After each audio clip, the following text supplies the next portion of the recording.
بسم اللہ الرحمن الرحیم۔ حضرت محمد صلی اللہ علیہ وسلم سجدے کی حالت میں فرما رہے تھے کہ یا رب میری امت کو بخش دے۔ پھر جبرائیل علیہ السلام آئے اور کہا، اللہ تعالیٰ نے فرمایا اگر آپ کا امتی 3 بار یہ کلمات پڑھ لے تو سب گناہوں سے معافی، جنت کا وعدہ اور اللہ تعالیٰ اسے دوست بنا لیتا ہے۔ محترم ناظرین، نبی کریم صلی اللہ علیہ وسلم نے فرمایا، جس نے یہ عمل کیا اور پھر 3 مرتبہ یہ کلمات پڑھی وہ ایسے پاک ہو کر لوٹیں گے جیسے آج ہی ماں کے پیٹ سے پیدا ہوا ہو، اور وہ میرے ساتھ جنت میں ایسے ہوں گے جیسے یہ 2 انگلیاں۔ اور آپ صلی اللہ علیہ وسلم نے شہادت اور درمیانی انگلی کو ملا کر دکھایا۔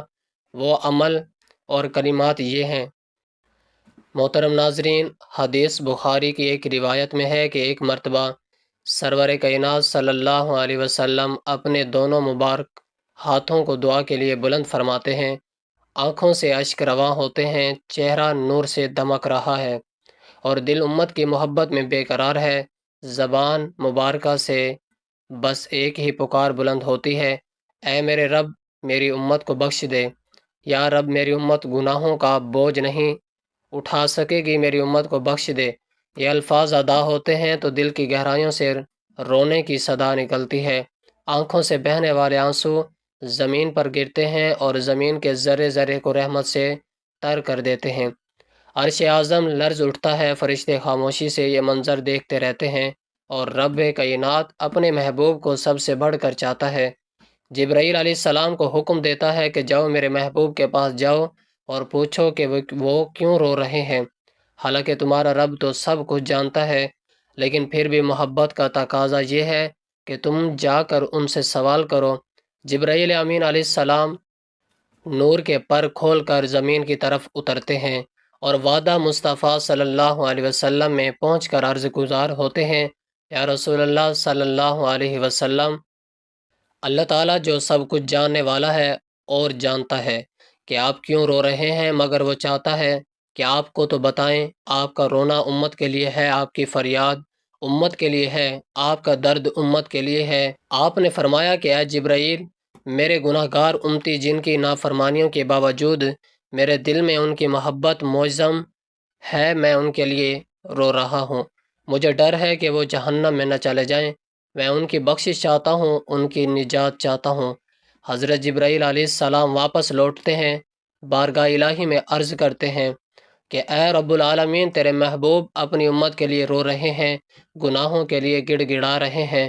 رب تعالیٰ کی رحمت جوش میں آتی ہے اور فرماتا ہے، جبرائیل واپس جاؤ اور میرے محبوب سے کہو ہم تمہیں تمہاری امت کو راضی کر دیں گے اور تمہیں مایوس نہیں کریں گے۔ وہ امت جس سے تمہیں اتنی محبت ہے، ہم اس امت کے لیے بھی تمہاری محبت کی قدر کریں گے۔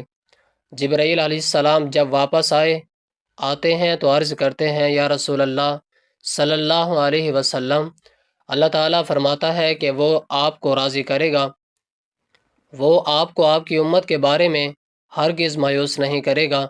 اس پر آپ صلی اللہ علیہ وسلم نے شکر کا سجدہ ادا فرمایا، لیکن پھر سوال کیا، اے جبرائیل مجھے بتاؤ تم نے دیگر انبیاء کی امتوں کا کیا حال دیکھا؟ جبرائیل علیہ السلام عرض کرتے ہیں، یا رسول اللہ صلی اللہ علیہ وسلم، میں نے فلاں نبی کی امت کو جہنم میں دیکھا اور فلاں نبی کی امت کو عذاب میں دیکھا۔ وہ ایک نبی کا ذکر کرتے چلے جاتے ہیں اور ہر امت کی کوتاہیوں اور ان پر عذاب کے مناظر بیان کرتے ہیں، لیکن جب حضرت عیسیٰ علیہ السلام کی امت کا تذکرہ مکمل ہوتا ہے تو حضرت جبرائیل امین علیہ السلام خاموش ہو جاتے ہیں، ان کی زبان رک جاتی ہے، وہ سنبھل کر بیٹھ جاتے ہیں اور سر جھکا لیتے ہیں کہ اب میں اگلی امت کا تذکرہ کیسے کروں، کیونکہ اب نبی آخری زمان محبوب خدا صلی اللہ علیہ وآلہ وسلم کی امت کا ذکر باقی ہے، اور وہ جانتے ہیں کہ اگر انہوں نے یہ کہہ دیا کہ آپ کی امت کو بھی جہنم میں دیکھا ہے تو آپ صلی اللہ علیہ وسلم کی دل پر کیا گزرے گی۔ لیکن آپ صلی اللہ علیہ وسلم جبرائیل کی خاموشی سے بے چین ہو جاتے ہیں، بار بار پوچھتے ہیں، اے جبرائیل سچ بتاؤ، کہیں تم نے میری امت کو بھی جہنم میں تو نہیں دیکھا؟ حضرت جبرائیل علیہ السلام چپ ہیں، مگر سرکار مدینہ صلی اللہ علیہ وسلم کی بے قراری آ جاتی ہے، دل تڑپتا ہے، زبان لرزتی ہے، اور آپ فرما رہے ہیں بتاؤ، جلدی بتاؤ، کہیں میری امت جہنم میں تو نہیں۔ آخر جبرائیل علیہ السلام کو کہنا ہی پڑتا ہے کہ یا رسول اللہ صلی اللہ علیہ وسلم، ہاں میں نے آپ کی امت کے بعض افراد کو بھی جہنم میں دیکھا ہے۔ بس اتنا سننا تھا کہ آقا دو جہاں صلی اللہ علیہ وسلم کا رنگ متغیر ہو گیا، دل بے قرار ہو گیا، لب خشک ہو گئے، آنکھوں سے آنسو بہنے لگے، اور آپ کا سکون جاتا رہا۔ آپ نے اس لمحے شہر مدینہ چھوڑ دیا، لوگوں سے چھپ کر تنہائی اختیار کر لی، اور ویرانے کی جانب چل دیے، جہاں نہ کوئی انسان ہو، نہ کوئی آواز، بس تنہا آپ اور آپ کا رب ہو۔ آپ نے ایک سنسان غار میں جا کر اپنی پیشانی کو خاک پر رکھ دیا اور رونے لگے سجدے کی حالت میں۔ یا رب امتی کی صدائیں بلند ہوئی، آنسو بارش کی طرح بہنے لگے، زمین گواہ بنی، فرشتے حیران ہو گئے، اور آسمان پر لرزہ طاری ہو گیا۔ ادھر مدینہ میں ایک ہنگامہ برپا ہو چکا تھا۔ صحابہ کرام حضور نبی کریم صلی اللہ علیہ وسلم کو تلاش کرنے لگے۔ مسجد نبوی، حجرہ عائشہ، ہر گلی، ہر کوچہ، ہر کونا چھان مارا، لیکن آقا کائنات کا کوئی پتہ نہ چلا۔ شہر میں گہرام مچ گیا، ہر چہرہ غمزدہ، ہر آنکھ اشکبار، گھروں کے چولہے بجھ گئے، بازار ویران ہو گئے، اہل مدینہ کی نیند حرام ہو گئی، بچے بلکنے لگے، بزرگ سسکنے لگے، اور صحابہ رضی اللہ تعالیٰ عنہ سرگرداں ہو گئے۔ 3 دن اور 3 راتیں یوں ہی بیت گئی کہ اچانک ایک چراویہ سے ملاقات ہوئی۔ اس نے کہا، نہیں، میں نے کسی کو نہیں دیکھا، لیکن 3 دن سے ایک پہاڑ کی کھو سے کسی کے رونے کی آواز آ رہی ہے۔ ایسی آواز رونے کی ہے جو دل چیر دیتی ہے۔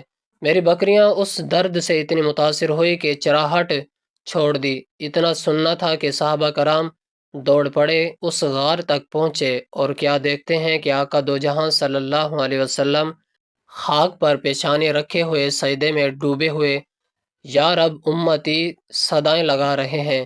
صحابہ کرام قدموں سے لپٹ گئے، دامن سے چمٹ گئے، عرض کیا، یا رسول اللہ صلی اللہ علیہ وسلم، مدینہ ویران ہو چکا ہے، لوگ بے قرار ہیں، اہل بیت اشکبار ہیں، لیکن حضور سجدے سے سر نہیں اٹھاتے۔ آخر صحابہ کرام حضرت فاطمۃ الزہرا رضی اللہ تعالی عنہ کی خدمت میں حاضر ہوتے ہیں اور التماس کرتے ہیں، اے خاتون جنت، آپ ہی ہماری امید ہیں، آپ ہی سرکار کو منا سکتے ہیں۔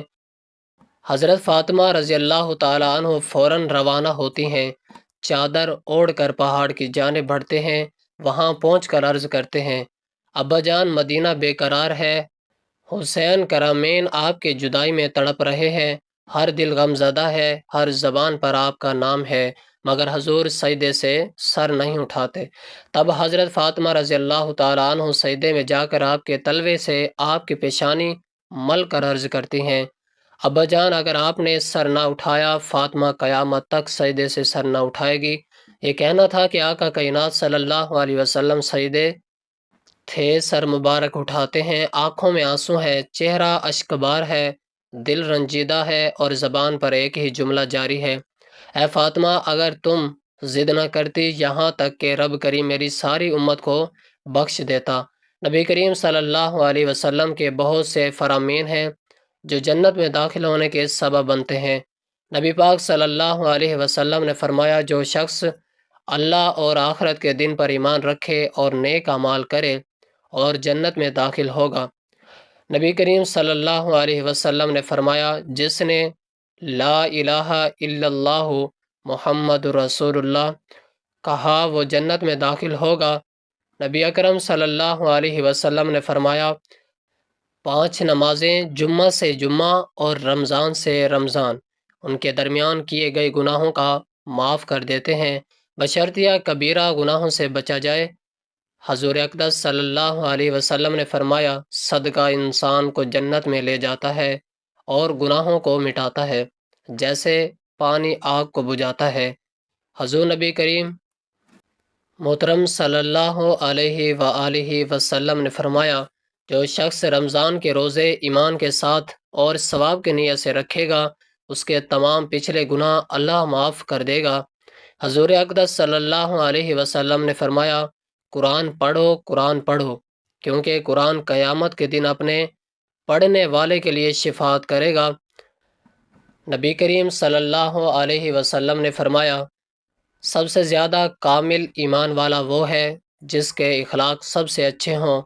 بہوالا حدیث ترمذی، حضور اقدس صلی اللہ علیہ وسلم نے فرمایا، جو شخص سچی توبہ کرے گا اللہ تعالیٰ اس کے تمام گناہ معاف کر دے گا اور وہ جنت میں۔ حضور اقدس صلی اللہ علیہ وسلم نے فرمایا، جو شخص کسی مسلمان کی پریشانی دور کرے گا اللہ تعالیٰ اس کی قیامت کی پریشانی دور کر دے گا اور اسے جنت میں داخل کر دے گا۔ اللہ تعالیٰ کے نبی کریم صلی اللہ علیہ وسلم نے فرمایا، وہ شخص ذلیل و خوار ہو جس نے اپنے والدین میں سے ایک یا دو کو بڑھاپے کی حالت میں پایا اور ان کی خدمت کر کے جنت میں داخل نہ ہو سکا۔ بحوالہ صحیح مسلم، نبی کریم صلی اللہ علیہ وسلم نے فرمایا، جو شخص لوگوں کو معاف کرتا ہے اللہ تعالیٰ اس کو جنت میں داخل کرے گا۔ بحوالہ حدیث صحیح مسلم، نبی پاک صلی اللہ علیہ وسلم نے فرمایا، جس نے حج کیا اور اس نے کوئی گناہ نہ کیا ایسے پاک ہو کر لوٹے گا جیسے آج ہی ماں کے پیٹ سے پیدا ہوا ہو۔ محترم ناظرین، حضرت محمد صلی اللہ علیہ وسلم کی امت کے لیے قیامت کے دن کی فکر، آپ صلی اللہ علیہ وسلم کی بے پناہ محبت اور شفقت کا ایک عظیم مظہر ہے۔ آپ صلی اللہ علیہ وسلم نے اپنی زندگی میں بھی نہیں بلکہ اپنی وفات کے بعد بھی امت کی نجات اور کامیابی کے لیے بے چینی اور فکر مندی کا اظہار فرمایا۔ قیامت کے دن آپ صلی اللہ علیہ وسلم اپنی امت کی کس طرح مدد کریں گے؟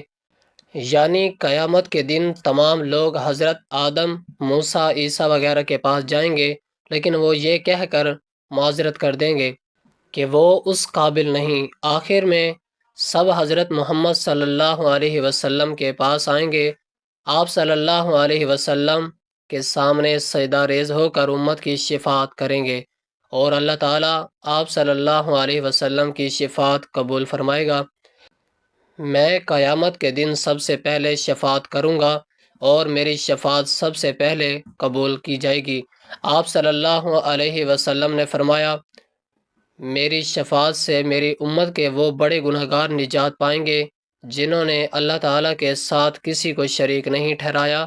آپ صلی اللہ علیہ وسلم خاص طور پر ان لوگوں کی فکر میں رہتے تھے جو گناہوں میں مبتلا ہوں گے لیکن توحید پر قائم رہیں گے۔ آپ صلی اللہ علیہ وسلم نے فرمایا، میرا حوض کوثر اس قدر وسیع ہے جسے 1 مہینے کی مسافت، اس کا پانی دودھ سے زیادہ سفید، شہد سے زیادہ میٹھا، جو اس میں سے پی لے گا وہ کبھی پیاسا نہیں ہوگا۔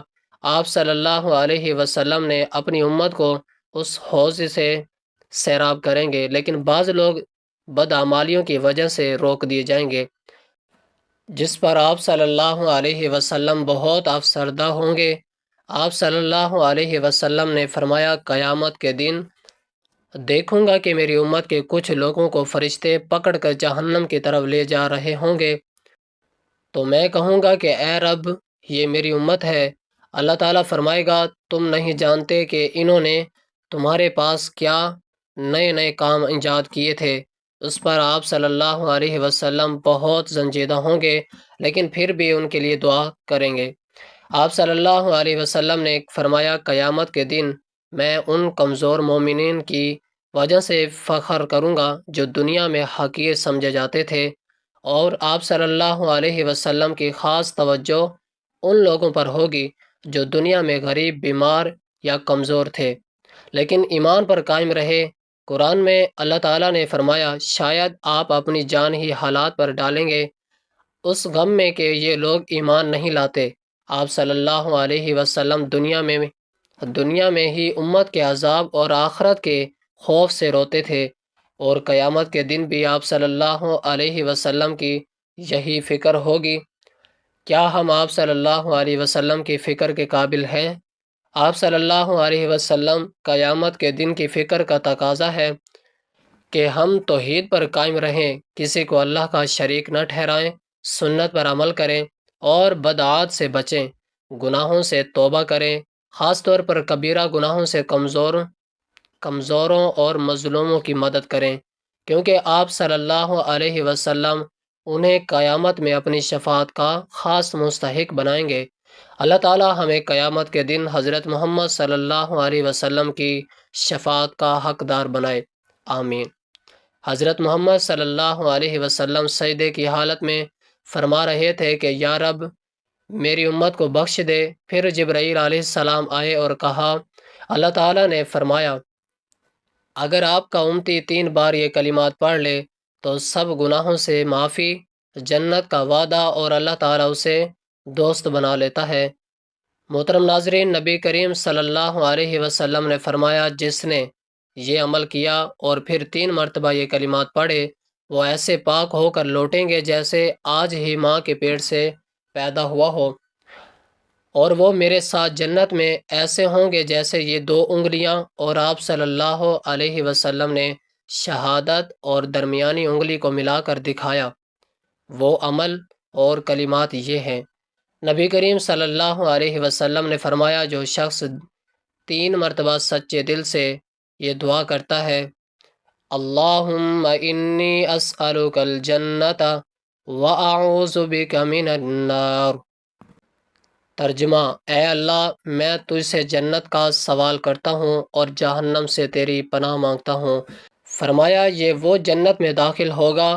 ابو داؤد نبی پاک صلی اللہ علیہ وسلم نے فرمایا میں اور یتیم کی کفالت کرنے والا جنت میں ایسے ہوں گے جیسے یہ 2 انگلیاں، اور آپ نے شہادت اور درمیانی انگلی کو ملا کر دکھایا۔